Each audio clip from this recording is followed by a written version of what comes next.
haven't won back-to-back games since March, when, of course, David Moyes was still the manager here. Change of referee, Anthony Taylor, familiar figure, stepping in for Stuart Atwell, who last night stepped in at Anfield for the Liverpool-Newcastle game for Chris Kavanagh, who was ill. That's where the referee go-around, if you like, began. We've got a change amongst the assistants as well. We might come on to that a little bit later.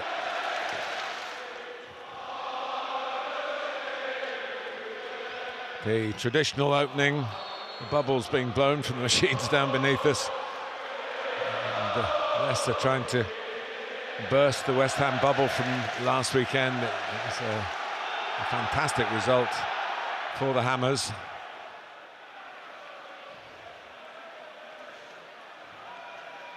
And over Reed, keeping Leicester mark on the front foot. Yeah, good start, good positive start. Early corner and positive down both flanks. I think one thing that this season it probably I would be critical of is they've probably not put enough crosses in the box, and early on in this game you can tell that they're trying to do that.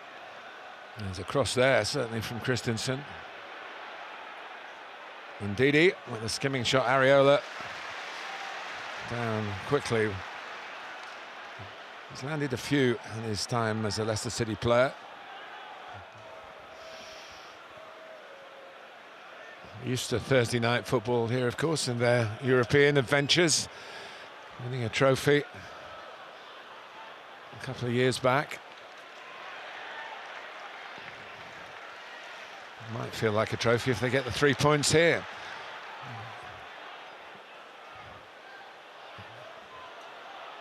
Bowen has kept going and just tried to check back. He's won it back. Soucek's a great turn. There's Alvarez at the near post. Comes out to Cresswell. And it's put in by Soucek. There was a moment where time seemed to stand still when the goalkeeper pushed out the shot. But there were plenty of takers there for West Ham United. And Thomas Soucek on his 30th birthday. Has a chance before. It's a great save by Hermansen, but Soucek's there as he is so often, and he certainly knows where the goal is, and he just taps it into. He won't score many easier goals, but he's got a knack of being in the right place at the right time. And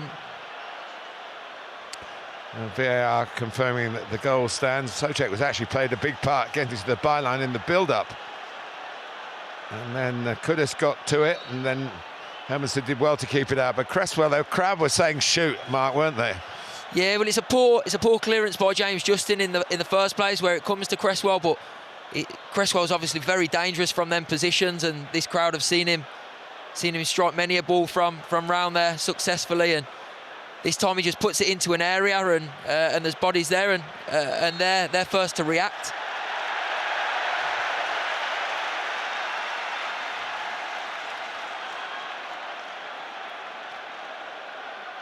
Yes, no, yes.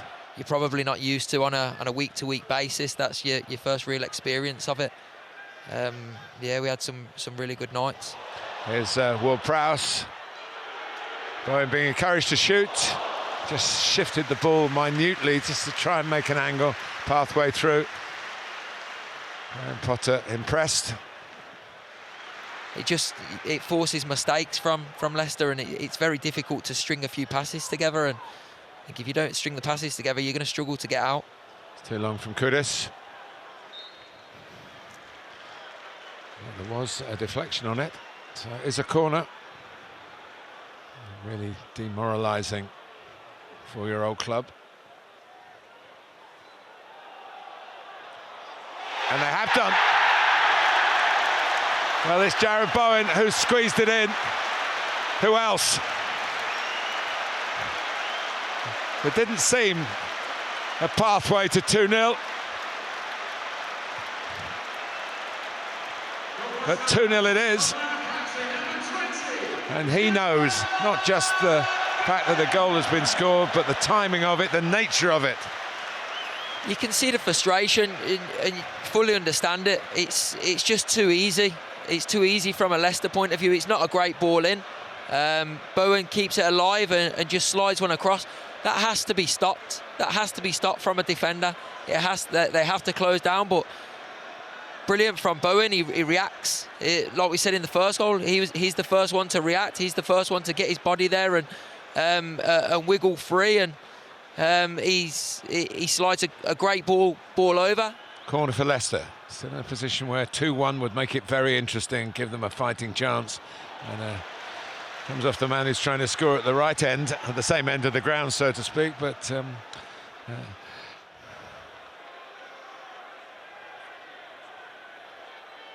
Christensen finally deciding to play it in. That's a great take by Bowen, but he's furthest forward. Is he going to get some support? Here he is. Soler's made a great run to the right, but it goes to